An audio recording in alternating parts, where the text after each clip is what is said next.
Hello, I'm Jacqueline McInnes Wood, and welcome back to my official channel. Welcome back to our channel, Soap Squad. Today is a truly beautiful day to dive deep into the absolute madness that is Los Angeles fashion politics. Grab your strongest cup of coffee and buckle up because we have so much to unpack and we are practically vibrating with excitement. Let's get right into it. The phone rings. Brooke Logan Forrester is standing in the hallowed halls of Forrester Creations, practically shaking with self-righteous indignation, dialing her daughter's number to break the scandal of the century.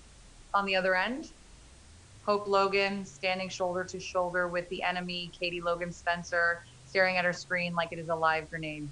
The sheer pulse pounding audacity of Hope picking up that phone and pretending to be shocked about her own secret fashion line while her mother rants on the other end is the most transformative, electric, jaw dropping moment of the entire year. I can't even process my feelings right now. I am screaming at my television. I mean, I have been watching this show for years, since way before 2015, and I have never seen Brooke Logan this spectacularly, hilariously oblivious. And I kind of love it, but I also kind of hate it because Brooke is always so sure she knows exactly what is going on in everyone's lives, especially Hope. She thinks she is the ultimate protector, the all knowing matriarch who can control the narrative. So to watch her stand there and say, Katie hired your brother to design for Logan, can you believe that? While Hope is literally the mastermind behind the whole thing, it is pure cinematic gold. Am I the only one who had to pause the TV just to laugh out loud? The dramatic irony is so thick you could cut it with a chainsaw. But wait, I'm getting ahead of myself. Let's rewind to how we even got to this epic phone call. We have to talk about the absolute bombshell dropped by Dottie Reynolds. So picture this. Dottie and her assistant Joseph are over at Forrester Creations. Everyone is smiling, the champagne is flowing. They are getting an exclusive VIP sneak peek at Eric Forrester's new couture line. Ridge is looking so incredibly smug. Steffi is probably already drafting her victory speech in her head. And then boom, Dottie just casually drops the nuke. Logan is dropping their new collection tomorrow. I swear you could hear a pin drop in that CEO office. Steffi's face literally fell off her head. Ridge looked like he swallowed a lemon. It was everything I ever wanted and more. Because the Forresters have been so arrogant lately. Remember when they tried this superior attitude with Katie years ago? They honestly thought Katie and Bill were just going to sit around and play checkers while Forrester dominated the fashion world. They treated Katie like an afterthought, pushing her out of her PR duties and assuming she would just quietly fade into the background. But Katie is playing 4D chess. She rushed that launch date specifically to steal Eric's thunder, and honestly, I am absolutely here for it. I know some people are loving the Forrester supremacy right now and defending Eric's legacy, but personally, I love an underdog story, and Katie is serving it hot and fresh. She is taking no prisoners. So, of course, the second Dottie drops this devastating news, Brooke goes into full panic mode.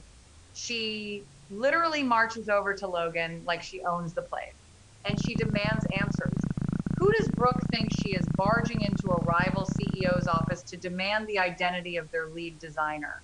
The sheer entitlement of Brooke Logan never ceases to amaze me. But this is where Katie proves she is the ultimate queen of strategy. Brooke is demanding a name, and Katie doesn't even have to break a sweat. She doesn't have to lie. She doesn't have to deflect, because who walks right through the door at that exact perfect moment? Deke Sharp. Deke Sharp? The timing was so perfect, it had to be choreographed by the soap gods themselves. Deke walks in, and Katie just lets Brooke assume he is the sole mastermind behind the new collection. And Brooke, in a rare moment of actual grace, is surprised but wishes them both luck. I mean, she actually wished them luck. If she only knew that her precious daughter Hope was hiding right there behind a changing screen, if she only knew that Deke is just the designer executing Hope's vision for the Hope Logan line. Katie played her sister like a fiddle, and Brooke walked right into the trap. And can we talk about Hope for a second? Hope Logan Spencer, the eternal good girl, the moral compass of Los Angeles, is out here running the most deceptive, high stakes undercover operation in fashion history. She is standing right next to Katie, answering her mother's call and pretending she has no idea that her brother was hired. Oh, wow, Mom, that's crazy. Can you believe it? Yes, Hope, you can believe it because it is your line. I am so deeply conflicted about this. Part of me hates seeing Hope lie to Brooke because you just know the fallout is going to be apocalyptic. Brooke fought so hard for Hope at Forrester, putting her own marriage on the line to advocate for her daughter. But another part of me, the part that's tired of Steffi always having the upper hand and treating Hope like a second class citizen, that part is cheering Hope on with pom poms. Go off, sis. Burn the Forrester empire down. But then there is poor Donna. I'm sorry, but Donna Forrester is in the most impossible, agonizing position right now. She knows the truth. She knows Hope is betraying Brooke. She knows Katie is orchestrating the destruction of Eric's couture launch. Donna is just sitting there, probably stress eating honey, watching her family tear itself to shreds. Remember when the Logan sisters used to be a united front? Those days are long gone. This fashion war is going to leave massive casualties, and Donna is caught right in the crossfire. She has to look Eric in the eye, knowing her sisters are actively plotting to humiliate him tomorrow. The guilt must be eating her alive. Okay, back to the Spencers, because we desperately need to talk about Dollar Bill. Bill Spencer is a menace. And I say that with the utmost respect for his unparalleled villainy. Bill is over here pulling strings like a master puppeteer. Wyatt finally does the impossible. He secures the real $100 million hope for the future diamond. He hands it over to Bill, probably thinking, great, I did my part. Can I go back to my peaceful life now? Nope. Bill is not letting Wyatt go.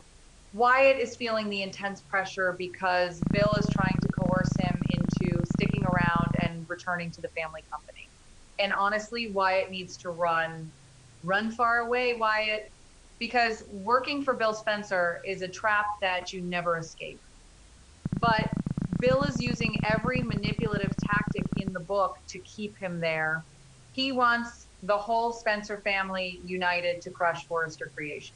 And with Shauna Fulton back in town, Wyatt is going to be so distracted. Do I want Wyatt back at Logan? Kinda. He brings that chaotic, sarcastic energy that the company desperately needs right now. But I also feel bad for him because Bill is relentlessly suffocating. But the person I really feel sorry for in the Spencer camp is Will. Will is carrying the weight of the entire world on his shoulders right now. He knows about Hope. He knows about the Logan launch. And he is keeping this massive relationship destroying secret from Electra Forrester. Electra, who is already dealing with so much trauma and betrayal from Ivy's manipulation. And what does Bill tell his youngest son when Will expresses his guilt and misery? Suck it up. It's just business. I cannot believe Bill Spencer. Actually, yes, I can. Bill has always put business over feelings. He would sell his own soul for a successful PR stunt. But Will is not Bill. Will actually has a conscience. Every single time Electra smiles at him and wishes him a good day at work, Will is dying inside. Because he knows that tomorrow, when Logan drops the Hope Logan line and completely blindsides Forrester Creations, Electra is going to look at Will and realize he knew the whole time. She is going to feel so incredibly betrayed. And with RJ Forrester hovering around, ready to swoop in and be the honest guy, Will is basically handing his girlfriend over to his worst enemy. It is a disaster waiting to happen, and I am dreading it. RJ is already so smug, acting like the anointed Forrester prince. He's going to use Will's deception to prove to Electra that Spencers are liars and cheats. And the worst part, RJ will be right. Will is proving RJ right by staying silent. I am screaming at Will through my screen to just tell her the truth before the fashion show, but we all know he won't. He's too scared of Bill's wrath, and he's too scared of losing Elektra. But by keeping the secret, he is ensuring he loses her anyway. It's a tragic, self-fulfilling prophecy of doom. And let's not forget the incredibly awkward situation between Hope and Liam. Liam is the one who pushed Hope to do this. He cheered her on. He told her she deserved better than Steffi's scraps. But now that the reality of the lie is setting in, things are getting tense. Liam always thinks he knows what's best, but when the Forrester Fury comes raining down on them, is Liam going to stand by Hope, or is he going to waffle like he always does? I swear, if Liam starts judging Hope for lying to Brooke after HE encouraged her to defect to Logan in the first place, I am going to lose my absolute mind. The Logan fashion show is happening, guys. It is actually happening tomorrow. Bill and Katie have pulled off the impossible. They have Deke Sharp's brilliant designs. They have the Hope for the Future diamond for the ultimate publicity stunt. And they have the element of total surprise. When that runway lights up and the world sees what Katie has built, Forrester Creations is going to be shaking. Steffi is going to lose her mind. Ridge is going to explode. The corporate landscape of Los Angeles is about to be violently rewritten. Let's take a deep dive into what this means for the decades-long rivalry between Brooke and Katie. This isn't just about a fashion line. This is about Katie finally stepping out of Brooke's shadow. For years, Brooke has been the center of the Logan universe. She got the men, she got the CEO titles, she got the spotlight. Katie was always the sick little sister, the one who needed protecting, the one who had her husband stolen by Brooke. So when Brooke marches into Katie's office demanding answers, she's doing it with the ingrained entitlement of an older sister who thinks she owns Katie's successes. But Katie is done playing second fiddle. Watching Katie stand there, confident, backed by Bill Spencer, looking Brooke in the eye and saying, "We got lucky," is a masterclass in subtle revenge. Katie is claiming her power, and she's using Brooke's own daughter to do it. That is Shakespearean level drama right there. And Steffi thought she had Hope completely cornered. She laid that trap, offering to bring Hope for the Future back immediately if Hope just bowed down and returned to work. Steffi thought she won. So when Dottie Reynolds, who is supposed to be there to worship at the altar of Eric Forrester's couture line, drops the news that Logan is launching tomorrow, Steffi's entire worldview crumbles. The Forrester monopoly is over. Steffi's reaction is going to be nuclear. She is going to blame Brooke. She is going to blame Katie. And when she finds out Hope is behind it, Steffi might actually try to destroy Hope permanently. We are looking at a revival of the Steffi versus Hope war that will make their past fights over Liam look like child's play. But the real question, the thing that is keeping me up at night typing this furious rant, is whether Brooke is going to put two and two together. She just called Hope. Hope played dumb. But Brooke is not stupid. She has maternal instincts. She knows when her daughter is hiding something. How long until Brooke realizes that Hope wasn't just on a leave of absence? How long until she realizes that the Hope in Hope Logan isn't just a tribute name, but the actual founder? The fallout is going to be biblical. What happens when Brooke finally connects the dots and realizes Hope is the mastermind? Drop your wildest theories below, hit that subscribe button, and ring the bell so you never miss an update. Thank you for watching my video. See you in the next videos. Please subscribe to my channel to see the latest videos.